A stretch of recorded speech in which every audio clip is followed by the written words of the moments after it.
Drama serial Chaalbaaz की आने वाली एपिसोड में हम देखने जा रहे हैं कि आशिर इशल से कहता है कि ये सब क्या हो रहा है। आयज़ा भाभी तुम्हारी हर बात क्यों मान रही हैं? मुझे तो समझ नहीं आ रहा कि ऐसा इनकलाब कैसे आ सकता है। आयज़ा भाभी तो बिल्कुल ऐसे हो गई हैं जैसे तुम्हारे इशारों पर ही चल रही हों। आखिर ये इनकलाब कैसे आया है, मुझे बताओ तो सही। तो ये सुनते साथ ही इशल कहती है कि ये इनकलाब इसीलिए आया है क्योंकि उनकी दुखती रग मिल गई है मुझे।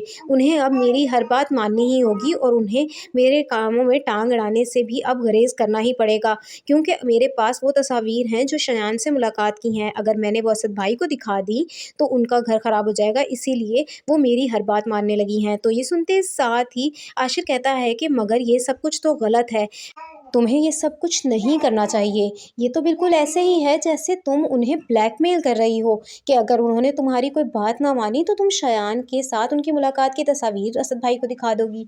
तो ये सुनते साथ ही इशल कहती है कि मुझे ऐसा नहीं लगता कि ये सब कुछ गलत है, क्योंकि मेरा असल मकसद तो उन्हें सीधी राह पर लाना है। अगर किसी इंसान को सीधे रास्ते पर लाने के लिए कोई गलत रास्ता चुनना पड़ता है तो मुझे नहीं लगता कि इसमें कोई भी खराबी है। तो ये सुनते साथ ही आशिर कहता है कि गलत इंसान के साथ गलत हो जाना कोई अक्लमंदी नहीं है। मैं तुम्हें ये सब करने की इजाज़त नहीं दूंगा। मेरा कहना यही है कि तुम्हें जाकर असद भाई को सब कुछ सच सच बता देना चाहिए और उन्हें अपना फ़ैसला खुद ही करने देना चाहिए। तो ये सुनते साथ ही इशल कहती है कि अगर हमने ऐसा किया तो इसका नतीजा ऐसा भी निकल सकता है कि वो फ़ौरन गुस्से में आकर आयज़ा भाभी को तलाक दे दें। क्या आपके नज़र में ये तरीका सही रहेगा?